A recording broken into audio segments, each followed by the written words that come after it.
Om Shanti 28 August 2025 प्रातः मुरली बाबा कहउछंती मिठे बच्चे एबे तुमर डाकरार शुणाणी होईछि।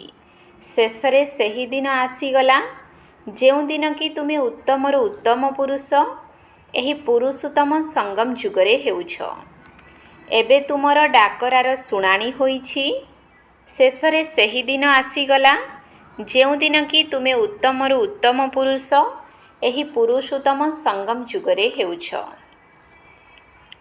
प्रश्न हारिबा एवं जीतिबा सहित संबंधित केउ एक भ्रष्ट कर्म रहिछि जहा मनुष्य को दुखी करुछि। हारिबा एवं जीतिबा सहित संबंधित केउ एक भ्रष्ट कर्म रहिछि जहा मनुष्य को दुखी करुछि। उत्तर जुआ। बहुत मनुष्यंक ठारे जुआ खेलिबार अभ्यास थाए।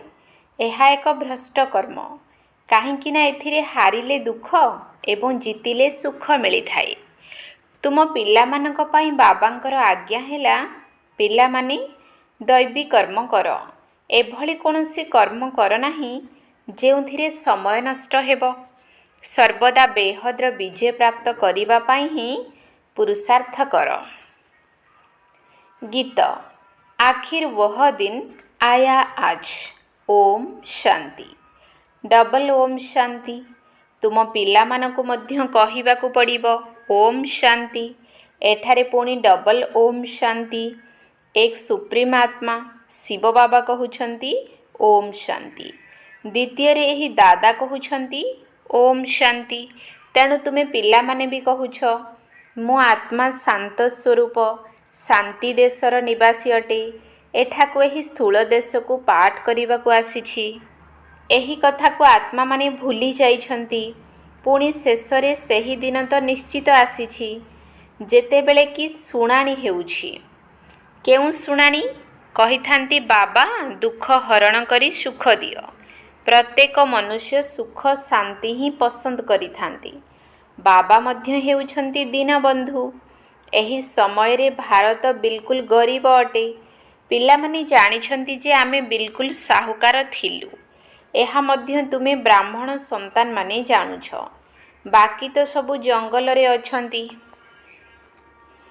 तुम पिला मानकर मध्य पुरुषार्थर क्रम अनुसार निश्चय रहिछि। तुमे जानुछ जे ये हेउछंती श्री श्री अर्थात श्रेष्ठ। तांकर मत मध्य सर्वश्रेष्ठ। भगवान उवाच रहिछि ना। मनुष्य तो राम राम रो एपरी ध्वनि करिथांती जेपरी निरंतर बाजा बाजुछि। वास्तव रे राम तो त्रेतार राजा थिले। तांकर महिमा थिला 14 कला थिला 2 कला कम। तांको पाई मध्य गायन करिथांती राम राजा राम प्रजा राम साहुकार। तुमे साहुकार हेउछ ना। राम कठारु बेसी साहुकार लक्ष्मी नारायण होइथिबे। राजांकु अन्नदाता कहंती। बाबा मध्य दाता अटंती। से सबु किछि देउछंती। पिला मानकु विश्वर मालिक करूछंती। सेठारे कोनोसी अप्राप्त वस्तु नाही जहा पई पाप करिबाकु पड़िबो। सेठारे पापर नाम न थाए। अधा कल्प हेला दैवी राज्य आउ अधा कल्प हेला आसुरी राज्य। असुर अर्थात जहांक ठारे देह अभिमानर अछि 5 विकार अछि। एबे तुमे आसीछ नाबिक अथवा भगवान को पाखकु। तुमे जानिछ जे आमे प्रत्यक्ष रे तांको पाखरे बसिछु।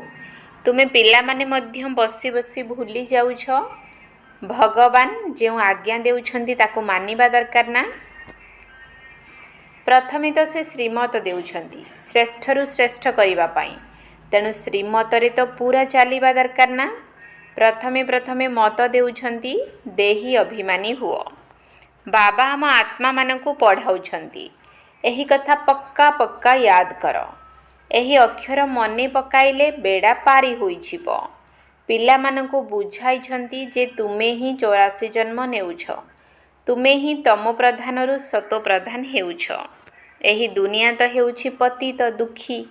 स्वर्ग को कहा जाए सुखधाम। पिला माने जानती जे शिव बाबा भगवान आमको पढ़ाउछंती। तांकर आमे छात्र अटु। से पिता मध्य अटंती। टीचर मध्य अटंती। तेणु पाठ मध्य भल रूपे पढ़िबा दरकार, दैवी कर्म मध्य करिबा दरकार। कौनसी भ्रष्ट कर्म करिबा उचित नुहे। भ्रष्ट कर्म मध्य जुआ भी आसी जाउछि, एहा भी दुख देई थाए। हारिले दुख हेब, जितिले खुशी हेब। एबे तुमे पिला माने माया ठारू बेहद्र हार खाइछ। एहा मध्य हेउछि बेहद्र हार एवं जीतर खेल। पांच विकार रूपी रावण ठारू हारिबा अर्थ हार, ता उपरे विजय प्राप्त करिबाकू हेब। माया ठारू हारिबा ही हेउछि हार। एबे तुमे संतान मानकर विजय हेब। एबे तुम मानकु मध्य जुआ इत्यादि सबु छाड़ी देबा उचित। एबे बेहद्र विजय प्राप्त करिबा पाई पूरा ध्यान देबा दरकार। कौनसी एभली कर्म भी करिबा अनुचित, समय नष्ट करिबा अनुचित। बेहद्र जीत प्राप्त करिबा पाई पुरुषार्थ करिबाकू हेब। पुरुषार्थ को कराइला वाला बाबा समर्थ अटंती। से हेले सर्वशक्तिमान। एहा मध्य बुझाइछंती जे केवल बाबा सर्वशक्तिमान नुहंती, रावण मध्य सर्वशक्तिमान। अधा कल्प रावण राज्य, अधा कल्प राम राज्य चालुछि। एबे तुमे रावण उपरे विजय प्राप्त करुछ। एबे से सबु हद्र कथा को छाड़ी बेहद्र सेवारे लागि जिबा दरकार। नाविक आसीछंती, शेषरे सही दिन आसी तो जाइछि ना। डाकरार शुणाणी हेउछि सर्वोच्च बाबांक पाखरे। बाबा कहउछंती, पिला माने तुमे अधा कल्प बहुत धक्का खाइछ, पतित होइछ। पवित्र भारत शिवालय थिला, तुमे शिवालय रे रहुथिल। एबे तुमे बेश्यालय रे अछ। तुमे शिवालय निवासी को पूजा करुछ। एठारे एही अनेक धर्मर केते भीड़। बाबा कहउछंती, ए समस्तंको मु खलास करि देउछि। समस्तंकर विनाश हेब। अन्य धर्म स्थापक माने विनाश करंती नाही। सेमाने सद्गति दाता गुरु मध्य नुहंती। सद्गति ज्ञान द्वारा ही मिली थाए। सभिंकर सद्गति दाता हेउछंती ज्ञानर सागर बाबा। एही अक्षर भल भाबरे नोट कर। बहुत अछंती जेउ माने एठारे सुनी बाहर को गला परे एठिकार कथा एहिठारे ही रही जाए। जेपरि गर्भ जेल रे कहि थांती जे मु आउ पाप करिबी नाही। बाहर को बाहरिला परे बास सेठाकार कथा सही ठारे ही रहीगला। टिकिए बड़ हेले पाप करिबारे लागि पड़ंती, काम कटोरी चलन करंती। सत्य जुगरे तो गर्भ मध्य महल परि होई थाए। तेणु बाबा बसी बुझाउछंती। शेषरे सही दिन आज आसी जाइछि। केउ दिन? पुरुषोत्तम संगम जुगर दिन, जहा विषय रे काहाकू जणा नाही। पिला माने अनुभव करुछंती जे आमे पुरुषोत्तम हेउछु। उत्तमरु उत्तम पुरुष आमे ही थिलु। तेणु श्रेष्ठ धर्म मध्य थिला, कर्म मध्य श्रेष्ठरु श्रेष्ठ थिला। रावण राज्य ही नथिला। शेषरे सही दिन आसीछि जेबे कि बाबा आसीछंती पढ़ाइबा पाई। से ही पतित पावन। तेणु एभली पितांकर श्रीमतरे चालिबा दरकार ना। एबे हेउछि कली जुगर अंतिम। किछि समय मध्य दरकार ना पवित्र हेबा पाई। 60 वर्षर परकु बानप्रस्थ कहि थांती। 60 हेला तो लागिला लाठी, वर्ष हेले बाड़ी धरिबाकू पड़ी थाए। एबे तो देख 80 वर्षर बुढ़ा मध्य विकार को छाड़ू नाहंती। बाबा कहउछंती, एहांकर बानप्रस्थ अवस्थारे प्रवेश करी यांकू बुझाउछि। आत्मा ही पवित्र होई दुनियारू पारी होई जाउछि। आत्मा ही उड़ी जाउछि। एबे आत्मार डेणा कटि जाइछि, उड़ी पारिबो नाही। रावण डेणा काटी देइछि, पतित होई जाइछि। केही जणे हेले मध्य फेरी जाई पारिबे नाही। प्रथमे तो सुप्रीम बाबा को जानिबा दरकार। शिवंकर बरजात्री कही थांती ना, शंकरंकर बरजात्री न थाए। बाबांक पछरे आमे सबु पिला माने जाउछु। बाबा आसीछंती नेई जिबा पाई। शरीर सहित तो नेई जिबे नाही ना। आत्मा माने सबु हेउछंती पतित। जे पर्यंत पवित्र न होइछंती से पर्यंत फेरी जाई परिबे नाही। पवित्रता थिला तो शांति एवं समृद्धि मध्य थिला। केवल तुमे आदि सनातन देवी देवता धर्मावलंबी माने ही थिलो। ଏବେ ଆଉ ସବୁ ଧର୍ମାବଲମ୍ବୀ ଅଛନ୍ତି। ଦେବୀ ଦେବତା ଧର୍ମ ନାହିଁ, ଏହାକୁ କଳ୍ପବୃକ୍ଷ କୁହାଯାଏ। ବରଗଛ ସହିତ ଏହାକୁ ତୁଳନା କରାଯାଇଛି। ମୂଳ କାଣ୍ଡ ନାହିଁ, ବାକି ସାରା ବୃକ୍ଷ ଛିଡ଼ା ହୋଇଛି। ସେହିପରି ଏହି ଦେବୀ ଦେବତା ଧର୍ମର ମୂଳଦୁଆ ନାହିଁ, ବାକି ସାରା ବୃକ୍ଷ ଛିଡ଼ା ହୋଇଛି। ନିଶ୍ଚିତ ଥିଲା, କିନ୍ତୁ ଏବେ ପ୍ରାୟ ଲୋପ ହୋଇଯାଇଛି। ପୁଣି ପୁନରାବୃତ୍ତି ହେବ। ବାବା କହୁଛନ୍ତି, ମୁଁ ପୁଣି ଆସିଥାଏ ଏକ ଧର୍ମର ସ୍ଥାପନା କରିବା ପାଇଁ।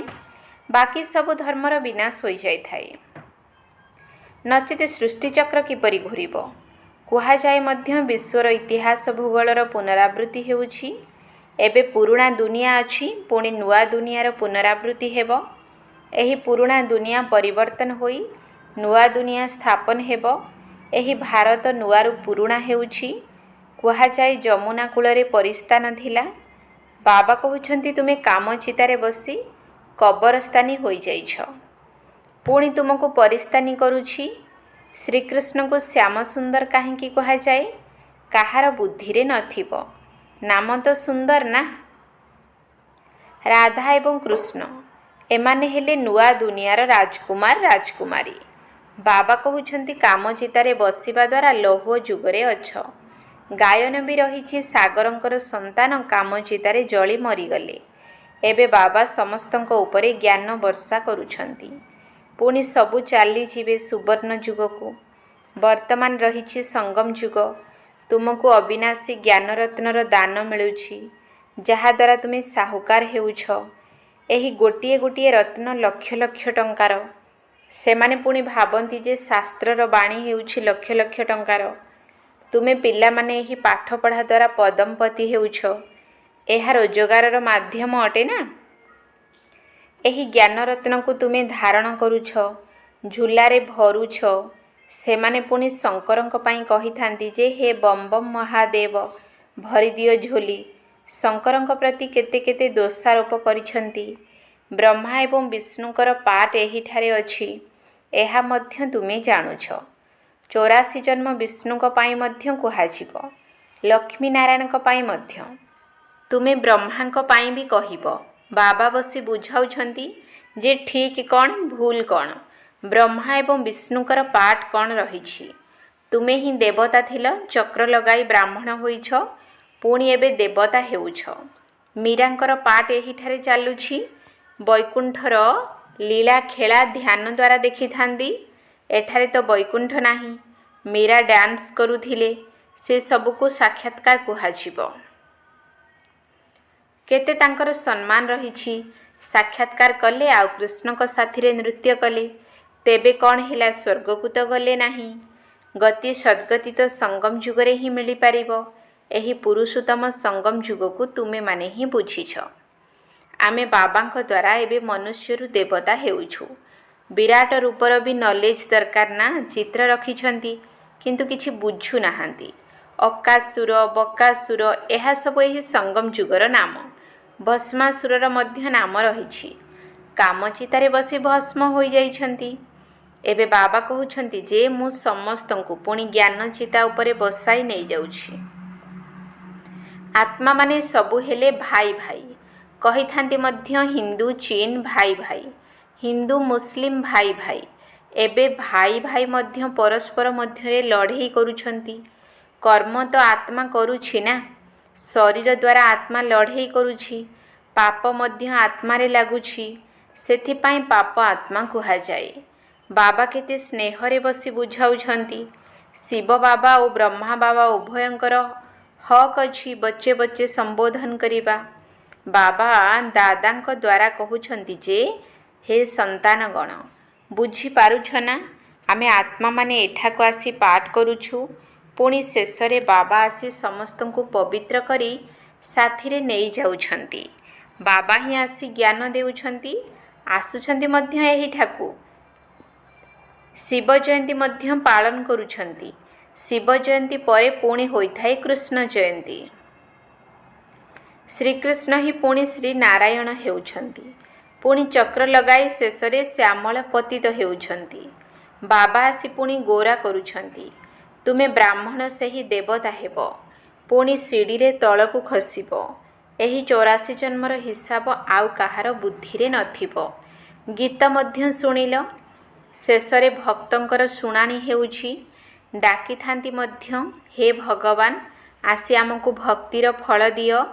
ଭକ୍ତି ଫଳ ଦିଏ ନାହିଁ, ଫଳ ଭଗବାନ ଦେଇଥାନ୍ତି। ଭକ୍ତମାନଙ୍କୁ ଦେବତା କରିଥାନ୍ତି। ତୁମେ ବହୁତ ଭକ୍ତି କରିଛ। ପ୍ରଥମେ ତୁମେ ହିଁ ଶିବଙ୍କର ଭକ୍ତି କରିଛ। ଯିଏ ଭଲ ଭାବରେ ଏହି କଥାକୁ ବୁଝିବ, ତୁମେ ଅନୁଭବ କରିବ ଯେ ଇଏ ହେଉଛନ୍ତି ଆମ କୁଳର। କାହାର ବୁଦ୍ଧିରେ ଯଦି ରହୁନାହିଁ, ତେବେ ଭାବିନିଅ ଯେ ବହୁତ ଭକ୍ତି କରିନାହଁ। ପଛକୁ ଆସିଛି। ଏଠାକୁ ମଧ୍ୟ ପ୍ରଥମେ ଆସିବେ ନାହିଁ। ଏହିପରି ହିସାବ ରହିଛି। ଯିଏ ବହୁତ ଭକ୍ତି କରିଛନ୍ତି, ତାକୁ ବହୁତ ଫଳ ମିଳିବ। କମ୍ ଭକ୍ତି ତ କମ୍ ଫଳ। ସେ ସ୍ୱର୍ଗର ସୁଖ ଭୋଗ କରିପାରିବେ ନାହିଁ। କାହିଁକି ନା ପ୍ରାରମ୍ଭରୁ ଶିବଙ୍କର ଭକ୍ତି କରିନାହାନ୍ତି। ତୁମ ବୁଦ୍ଧି ଏବେ ସଠିକ୍ ନିର୍ଣ୍ଣୟ କରୁଛି। ବାବା ଭିନ୍ନ ଭିନ୍ନ ପ୍ରକାରର ଯୁକ୍ତି ବହୁତ ବୁଝାଉଛନ୍ତି। ଆଚ୍ଛା, ମିଠା ମିଠା ଶିକିଲଧେ ସନ୍ତାନମାନଙ୍କ ପ୍ରତି ମାତା ପିତା ବାପ ଦାଦାଙ୍କର ମଧୁର ସ୍ନେହ ସମ୍ପନ୍ନ ଶୁଭେଚ୍ଛା ଏବଂ ସୁପ୍ରଭାତ। ଆତ୍ମିକ ପିତାଙ୍କର ଆତ୍ମିକ ସନ୍ତାନମାନଙ୍କୁ ନମସ୍ତେ। ଆତ୍ମିକ ସନ୍ତାନମାନଙ୍କର ଆତ୍ମିକ ବାପ ଦାଦାଙ୍କୁ ନମସ୍ତେ ନମସ୍ତେ ନମସ୍ତେ, ସୁପ୍ରଭାତ। ଧାରଣା ପାଇଁ ମୁଖ୍ୟ ସାର। 1 ନମ୍ବର ପଏଣ୍ଟ, ଏକ ଅବିନାଶୀ ଜ୍ଞାନରତ୍ନ ଯାହାକି ପଦ୍ମ ସମାନ, ସେଥିରେ ନିଜର ଝୁଲାକୁ ଭରି କରି ବୁଦ୍ଧିରେ ଧାରଣ କରି ପରେ ଦାନ କରିବାକୁ ହେବ। ଏକ ଅବିନାଶୀ ଜ୍ଞାନରତ୍ନ ଯାହାକି ପଦ୍ମ ସମାନ, ସେଥିରେ ନିଜର ଝୁଲାକୁ ଭରି କରି ବୁଦ୍ଧିରେ ଧାରଣ କରି ପରେ ଦାନ କରିବାକୁ ହେବ। 2 ନମ୍ବର ପଏଣ୍ଟ, ଶ୍ରୀ ଶ୍ରୀଙ୍କର ଶ୍ରେଷ୍ଠ ମତରେ ପୁରା ଚାଲିବାକୁ ହେବ। ଆତ୍ମାକୁ ସତ୍ତ୍ୱପ୍ରଦାନ କରିବା ପାଇଁ ଦେହୀ ଅଭିମାନୀ ହେବାର ପୁରା ପୁରୁଷାର୍ଥ କରିବାକୁ ହେବ। ଶ୍ରୀ ଶ୍ରୀଙ୍କର ଶ୍ରେଷ୍ଠ ମତରେ ପୁରା ଚାଲିବାକୁ ହେବ। ଆତ୍ମାକୁ ସତ୍ତ୍ୱପ୍ରଦାନ କରିବା ପାଇଁ ଦେହୀ ଅଭିମାନୀ ହେବାର ପୁରା ପୁରୁଷାର୍ଥ କରିବାକୁ ହେବ। ବରଦାନ, ସମସ୍ତଙ୍କ ପ୍ରତି ଶୁଭ ଭାବ ଏବଂ ଶ୍ରେଷ୍ଠ ଭାବନା ଧାରଣ କରୁଥିବା ହଂସ ବୁଦ୍ଧି ହୋଲି ହଂସ ହୁଅ। ସମସ୍ତଙ୍କ ପ୍ରତି ଶୁଭ ଭାବ ଏବଂ ଶ୍ରେଷ୍ଠ ଭାବନା ଧାରଣ କରୁଥିବା ହଂସ ବୁଦ୍ଧି ହୋଲି ହଂସ ହୁଅ। ହଂସ ବୁଦ୍ଧି ଅର୍ଥାତ୍ ସର୍ବଦା ପ୍ରତ୍ୟେକ ଆତ୍ମା ପ୍ରତି ଶ୍ରେଷ୍ଠ ଏବଂ ଶୁଭ ଚିନ୍ତନ କରୁଥିବା ଆତ୍ମା। ପ୍ରଥମେ ପ୍ରତ୍ୟେକ ଆତ୍ମାର ଭାବ ଅର୍ଥାତ୍ ଉଦ୍ଦେଶ୍ୟକୁ ପରଖି ତାପରେ ଧାରଣ କରୁଥିବା ଆତ୍ମା। କେବେ ବି ବୁଦ୍ଧିରେ କୌଣସି ବି ଆତ୍ମା ପ୍ରତି ଅଶୁଭ ବା ସାଧାରଣ ଭାବ ଧାରଣ ହେଉନଥିବ। ସର୍ବଦା ଶୁଭ ଭାବ ଏବଂ ଶୁଭ ଭାବନା ରଖୁଥିବା ଆତ୍ମାମାନେ ହିଁ ହୋଲି ହଂସ ଅଟନ୍ତି। ସେମାନେ କୌଣସି ବି ଆତ୍ମାର ଅକଲ୍ୟାଣର କଥାକୁ ଶୁଣୁଥିଲେ ମଧ୍ୟ, ଦେଖୁଥିଲେ ମଧ୍ୟ ଅକଲ୍ୟାଣକୁ କଲ୍ୟାଣର ମନୋବୃତ୍ତି ଦ୍ୱାରା ପରିବର୍ତ୍ତନ କରିଦେବେ। ସେମାନଙ୍କର ଦୃଷ୍ଟି ପ୍ରତ୍ୟେକ ଆତ୍ମା ପ୍ରତି ଶ୍ରେଷ୍ଠ ଏବଂ ଶୁଦ୍ଧ ସ୍ନେହଯୁକ୍ତ ହୋଇଥିବ। ସ୍ଲୋଗାନ, ତୁମେମାନେ ଏଭଳି ପ୍ରେମରେ ଭରପୁର ଗଙ୍ଗା ହୁଅ, ଯାହାକି ତୁମ ଦ୍ୱାରା ପ୍ରେମର ସାଗର ବାବା ଦେଖାଯାଆନ୍ତୁ। ତୁମେମାନେ ଏଭଳି ପ୍ରେମରେ ଭରପୁର ଗଙ୍ଗା ହୁଅ, ଯାହାକି ତୁମ ଦ୍ୱାରା ପ୍ରେମର ସାଗର ବାବା ଦେଖାଯାଆନ୍ତୁ। ଅବ୍ୟକ୍ତ ଇଶାରା, ଯଦି ସହଜ ଯୋଗୀ ହେବାକୁ ଚାହୁଁଛ, ତେବେ ପରମାତ୍ମା ସ୍ନେହର ଅନୁଭବୀ ହୁଅ। କେତେକ ଭକ୍ତ ଆତ୍ମା ପ୍ରଭୁ ପ୍ରେମରେ ଲୀନ ହେବା ପାଇଁ ଚାହାନ୍ତି, ଆଉ କେହି ପୁଣି ଜ୍ୟୋତିରେ ଲୀନ ହେବାକୁ ଚାହାନ୍ତି। ଏଭଳି ଆତ୍ମାମାନଙ୍କୁ ଗୋଟିଏ ସେକେଣ୍ଡରେ ବାବାଙ୍କର ପରିଚୟ, ବାବାଙ୍କର ମହିମା ଏବଂ ପ୍ରାପ୍ତିର କଥା ଶୁଣାଇ ସମ୍ବନ୍ଧର ଲଭ୍ଲିନ୍ ଅବସ୍ଥାର ଅନୁଭବ କରାଅ। ଯଦି ଲଭ୍ଲିନ୍ ହୋଇଯିବ, ତେବେ ସହଜରେ ଲୀନ ହେବାର ରହସ୍ୟକୁ ମଧ୍ୟ ଜାଣିଯିବ। ଓମ୍ ଶାନ୍ତି।